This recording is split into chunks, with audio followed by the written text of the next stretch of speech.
The year was 2040, and the Earth, once vibrant and abundant, had become a shadow of its former self. Decades of unchecked industrial expansion, environmental neglect, and political turmoil had taken their toll. The skies over major cities were perpetually gray, choked with smog and ash. Oceans, once teeming with life, were now lifeless, poisoned by a constant stream of pollutants. The once lush forests had withered into barren wastelands. Humanity was on the brink of collapse, and hope was a scarce commodity. Mark Rich stood on the rooftop of his laboratory in what remained of New York City, staring out at the desolate landscape. The towering skyscrapers, now dilapidated and worn, loomed like sentinels over the city, their former grandeur a distant memory. Mark was a genetic engineer, one of the last few still working tirelessly to salvage what was left of humanity. He was in his early 40s, with a rugged face etched with lines of worry and determination, his dark hair flecked with premature gray. The rooftop garden, one of the few green spaces left in the city, was Mark's sanctuary. Here, amidst the carefully tended plants, he found a semblance of peace and clarity. He knew that the key to humanity's survival lay not in salvaging the dying Earth, but in starting anew. And that was the purpose of Project Genesis. Project Genesis was humanity's last, desperate gamble. Conceived by the brightest minds on the planet, it aimed to create optimal genetic templates to colonize a new world. Erindor, a distant planet in the Goldilocks zone of its solar system, had been identified as the new home for humanity. But to ensure the survival of the human race, the colonizers had to be genetically engineered to withstand the harsh conditions of their new home.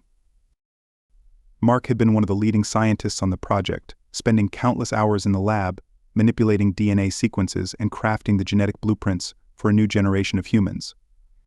These templates would give the colonizers enhanced physical and mental capabilities, resilience to radiation, and an ability to thrive in an alien environment. It was a monumental task, but Mark's unwavering dedication drove him forward. As he stood among the greenery, lost in thought, his comm device buzzed urgently. It was Dr. Evelyn Carter, the project director and a close friend. Her voice crackled with excitement and urgency. "Mark, we've done it. The final templates are ready. We're scheduled for departure in 2 weeks. Get down here. We need to finalize the preparations." Mark felt a surge of emotions: relief, excitement, and a tinge of fear. This was it. The culmination of years of work, the hope of humanity, rested on the success of Project Genesis. He made his way down to the lab, his mind racing with the implications of their imminent departure. The laboratory was a hive of activity. Scientists and engineers moved with purpose, their faces reflecting a mix of hope and anxiety. The hum of advanced machinery filled the air, and holographic displays projected data streams and genetic models. In the center of the chaos stood Evelyn, her sharp eyes scanning the room, orchestrating the final preparations. Evelyn was a formidable woman in her 50s, with graying hair pulled back into a tight bun and a demeanor that commanded respect. She had been a mentor to Mark, guiding him through the complexities of genetic engineering and the moral dilemmas that came with it. As Mark approached, she turned to him, her expression a blend of pride and determination. "Mark, it's time. We're about to embark on a journey that will define the future of our species. Are you ready?" Mark nodded, feeling the weight of her words. "As ready as I'll ever be, Evelyn. This is what we've been working towards." Together they walked to the central hub of the lab, where the final genetic templates were displayed. The culmination of their work was a series of glowing vials, each containing the genetic blueprints that would shape the future of humanity on Erindor. Mark marveled at the sight, knowing that within these vials lay the potential for a new beginning. Mark Rich, a genetic engineer of unparalleled skill, stood at the heart of this monumental endeavor. With dark hair flecked with silver and eyes that held the weight of countless sleepless nights, Mark embodied the relentless drive and unyielding hope of his generation. He had spent years in the lab, deciphering the complexities of DNA, forging the genetic templates that would give humanity the best chance to thrive on Erindor. On the day of departure, the atmosphere at the launch site was a tumultuous blend of anticipation, anxiety, and bittersweet farewells. The Exodus, an immense spacecraft designed for the long voyage, loomed over the crowd like a guardian of their dreams. Its sleek, silver hull shimmered under the pale sun, a testament to human ingenuity and resilience. Mark's family and friends had gathered to see him off, their faces etched with a mixture of pride and sorrow. Among them was his younger sister, Emma, her eyes brimming with tears she fought to hold back. She clutched a small, intricately carved wooden box, a memento from their childhood, and pressed it into Mark's hands. "Promise me you'll come back," she whispered, her voice trembling. Mark smiled, though his heart ached with the weight of the unknown. "I promise, Emma. We'll build a new home, and one day you'll join me there." With a final embrace, Mark turned and joined his team, his heart heavy yet filled with determination. The chosen few who would accompany him on this perilous journey were a diverse group of scientists, engineers, and explorers, each a master in their field. They had trained rigorously for this moment, their minds and bodies honed for the challenges that lay ahead. The Exodus, despite Eve's best efforts, was severely damaged by the asteroid impact. The once majestic ship now limped through space, its hull scarred and battered. Eve worked tirelessly to stabilize the vessel, rerouting power and sealing breaches. Her primary concern was the safety of the remaining crew, still in cryogenic sleep, unaware of the disaster that had befallen them. The crew's fate hung in the balance. Eve calculated the probability of survival and concluded that the best course of action was to continue towards Arendor. The ship's automated systems, though damaged, were still operational. It was a gamble, but Eve's programming dictated the preservation of human life as the highest priority. Meanwhile, Mark's pod drifted farther from the Exodus. The distress beacon continued to broadcast, its signal growing weaker with distance. The pod's life support systems maintained a delicate balance, preserving Mark's body in stasis. Time lost its meaning as the pod floated through the endless void. Mark's last thoughts before entering cryogenic sleep were of hope and determination. He believed in the mission, in the promise of a new beginning on Arendor. He had no way of knowing the challenges that lay ahead or the twists of fate that would shape his journey.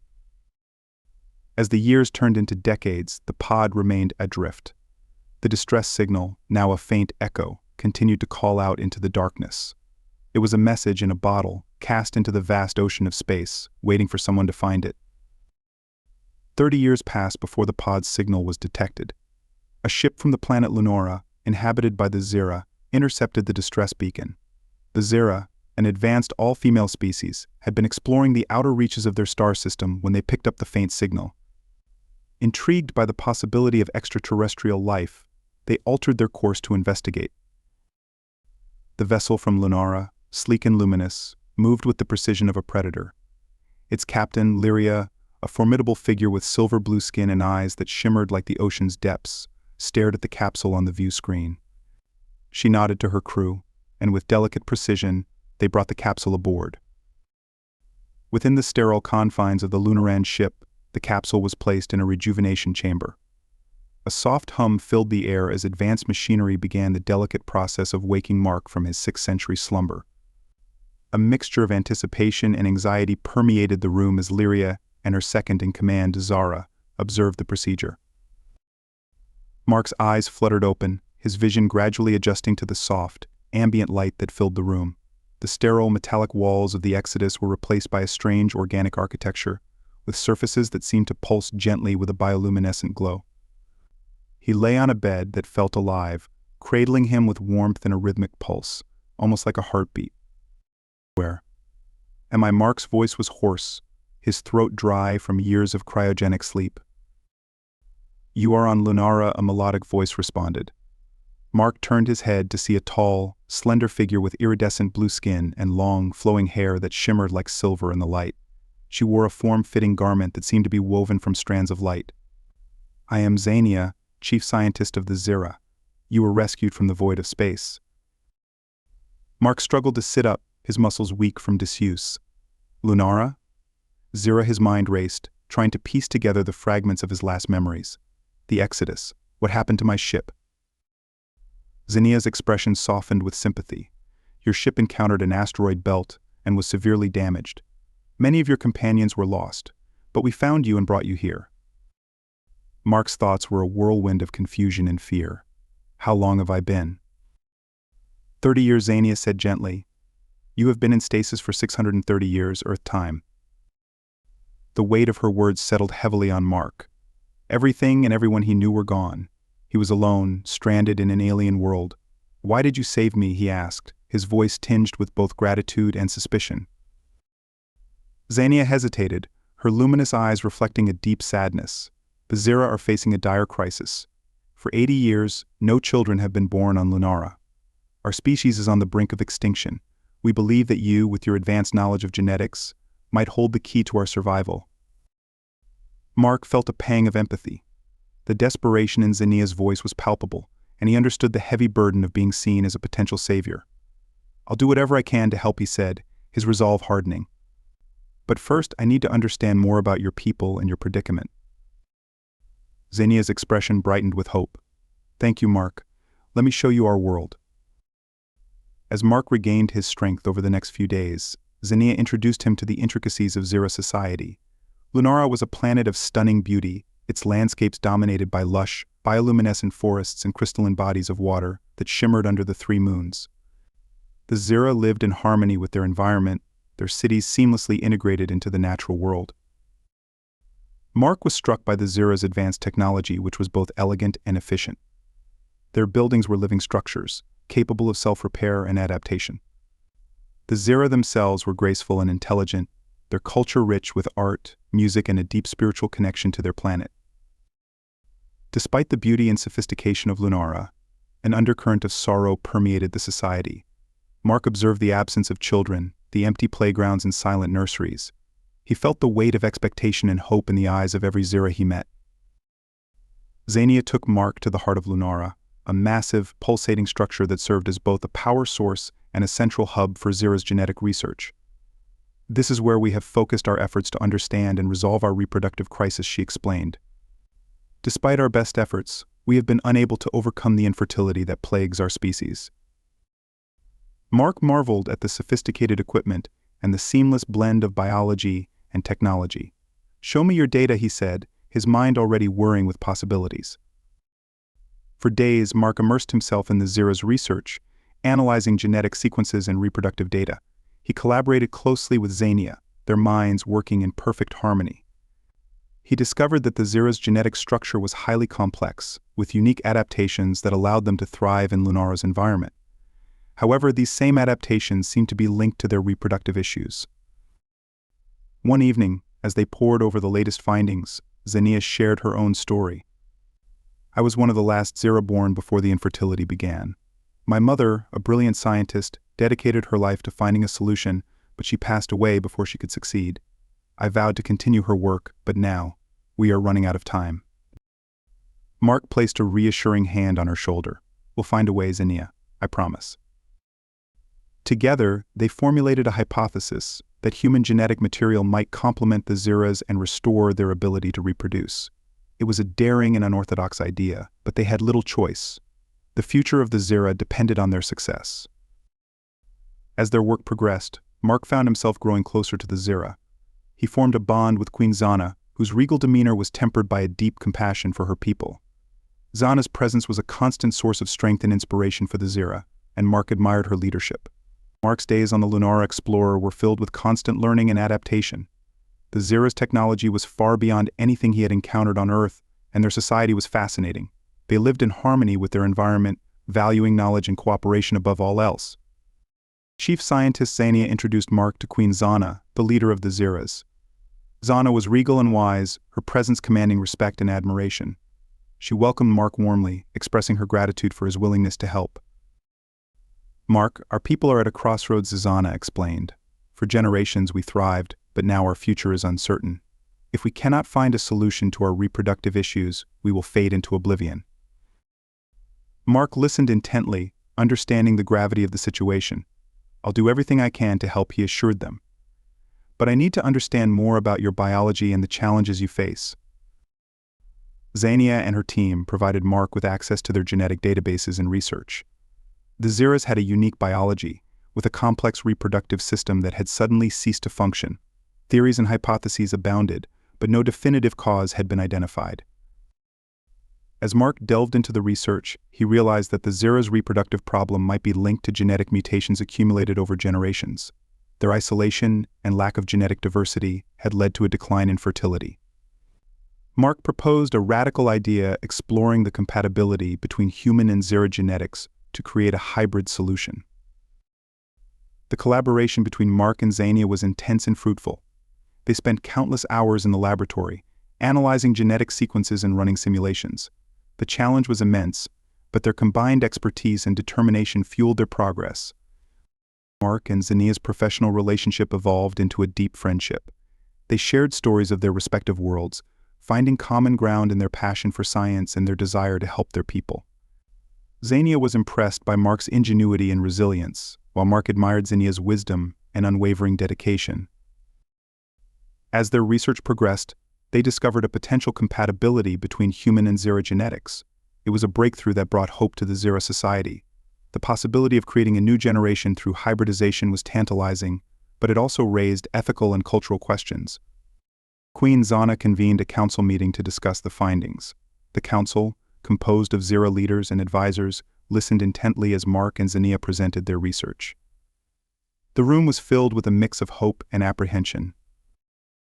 Mark's proposal offers a potential solution to our crisis, Xenia explained. By integrating human genetic material, we may be able to restore our reproductive capabilities and ensure the survival of our species. The council members murmured among themselves, weighing the implications. Aurea, the head of the Queen's Guard, voiced her concerns. This is a drastic step. How can we be certain it will work? And what will it mean for our identity as Xeros? Mark stepped forward, addressing the council with sincerity. I understand your concerns. This is uncharted territory, but it's a chance to save your people. We will proceed with caution and respect for your traditions. Queen Zana nodded thoughtfully. We must consider all options. Our survival depends on it. Let us continue with this research and evaluate its potential. As Mark's integration into Xero society deepened, he formed close relationships with many of its members. His bond with Queen Zana grew stronger, marked by mutual respect and understanding. Zana admired Mark's dedication and the hope he brought to her people. However, not everyone was as accepting. Aurea, fiercely protective of the Queen and wary of outsiders, viewed Mark with suspicion. She questioned his motives and the potential consequences of his work. Tensions simmered beneath the surface, threatening to disrupt the fragile balance. Mark remained focused on his mission, determined to find a solution.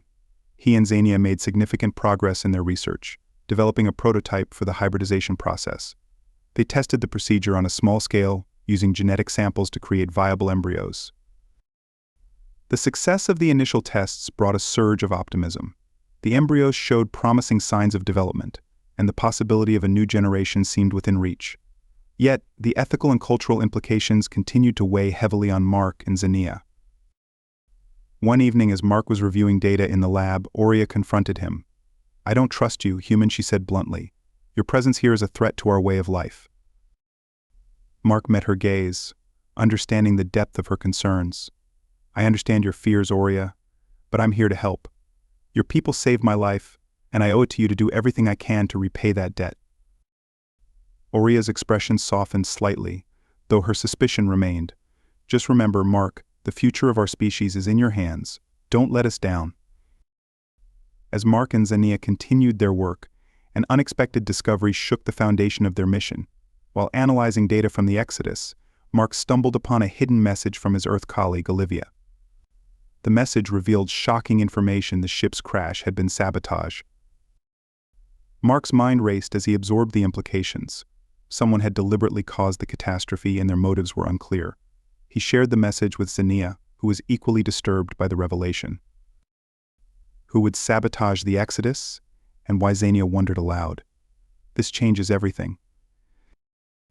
Mark's thoughts turned to the past, recalling the events leading up to the launch.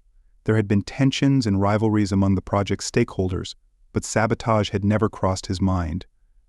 The message from Olivia was cryptic, hinting at a conspiracy that reached deep into Earth's power structures. We need to uncover the truth, Mark said, determination in his voice. If there was sabotage, there might be more to this than we realize. We can't let those responsible go unpunished. Xenia agreed, and they began a covert investigation. They analyzed data logs, communications, and security footage from the Exodus, piecing together the fragments of the conspiracy. What they uncovered was both shocking and unsettling. A shadowy organization had orchestrated the sabotage, motivated by greed and a desire to control the future of human colonization. The saboteurs had seen Project Genesis as a threat to their interests and had taken drastic measures to ensure its failure. Mark and Xenia shared their findings with Queen Zana, who was horrified by the revelation. "We must expose these criminals," she declared. "Their actions endangered not only the mission but also the lives of countless beings."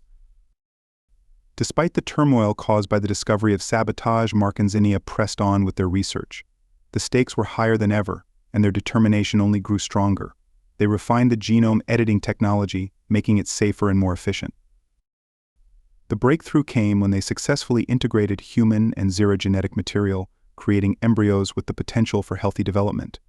It was a moment of triumph, a testament to their hard work and ingenuity. The news spread quickly through Cyro society, igniting a wave of hope and celebration. The possibility of a new generation brought joy to the hearts of the Cyros, who had longed for a future beyond the shadow of extinction.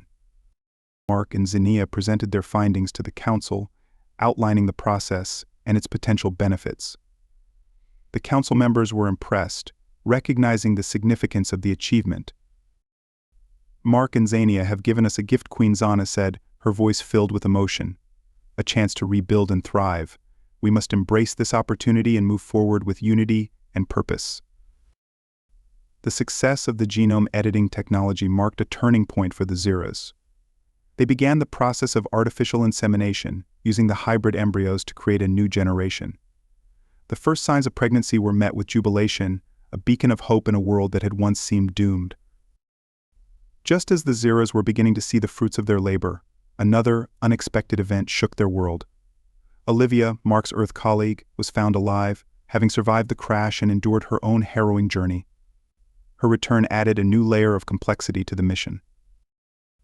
Olivia's perspective on the sabotage and the events leading up to the crash provided invaluable insights. She had been part of the inner circle of Project Genesis and had uncovered the conspiracy shortly before the launch. Her survival was a testament to her resilience and resourcefulness. Mark and Olivia reunited with mixed emotions. Their shared history and the bond forged through their work created a foundation of trust, but the events of the past weighed heavily on them. "We have much to discuss," Olivia Mark said, his voice filled with both relief and determination. "Your information could help us bring the saboteurs to justice." Olivia nodded, her expression serious. "I agree, Mark, but we must be careful. The organization behind the sabotage is powerful and ruthless. They won't hesitate to eliminate anyone who threatens their plans." As Mark, Olivia, and Xenia delved deeper into the conspiracy, they uncovered evidence implicating Laura, a manipulative council counselor, as a key player in the sabotage. Laura had been working with the shadowy organization, driven by her own ambitions and a desire for power. The challenge was gathering enough evidence to expose Laura and her collaborators without endangering themselves or the Cyros. They worked meticulously, documenting every piece of evidence and planning their next steps. The moment of confrontation arrived. In a dramatic council meeting, Mark and Xenia presented their findings, laying out the evidence against Laura. The room was filled with tension as the truth was revealed. Laura's facade crumbled as the accusations mounted. She attempted to defend herself, but the evidence was overwhelming. The council, led by Queen Zana, condemned Laura's actions and voted to exile her from Cyro society. The repercussions of the revelation were profound. The Cyros were shaken by the betrayal but resolved to move forward with renewed determination. The exposure of the conspiracy brought a sense of justice and closure, allowing them to focus on rebuilding their society. With Laura's treachery exposed and the reproductive crisis on the path to resolution, Mark made a significant decision. He chose to stay on Cyro permanently, dedicating himself to the success of the new technology and the future of the hybrid generation. The integration of human and Cyro genetics proved to be a success. The first hybrid children were born, healthy and thriving. The sight of these new lives brought immense joy to Cyro society, a testament to the resilience and adaptability of both species. Mark, Zana, and Olivia worked together to ensure the seamless integration of the new generation into Cyro society. They implemented educational programs, healthcare systems, and cultural exchanges to create a harmonious blend of human and Cyro traditions. The new generation, a mix of human and Cyro genetics, represented a bridge between two worlds. they carried the hope and promise of a prosperous future, free from the shadows of the past. The efforts to build a harmonious society bore fruit. Mark, Zana, and Olivia played pivotal roles in shaping the future, guided by principles of cooperation, respect, and mutual understanding. The Ziras embraced the new generation with open hearts, recognizing the strength that came from diversity. Families flourished, and the sounds of children playing filled the air, a melody of hope and renewal. Mark found a sense of belonging and purpose on Zira. He and Zana developed a deep bond, united by their shared vision for the future. Olivia, too, found her place, contributing her expertise and wisdom to the collective effort. Together, they created a society that blended the best of both worlds, a thriving community where knowledge and compassion reigned supreme. The legacy of Project Genesis lived on, not as a distant memory, but as a living testament to the power of collaboration and the indomitable spirit of humanity. In the end, Mark, Zana, and Olivia stood side by side, gazing at the horizon with hope in their hearts. The journey had been long and arduous, but they had forged a new path, a path that promised a future where children played, families thrived, and the spirit of exploration and discovery continued to guide them forward.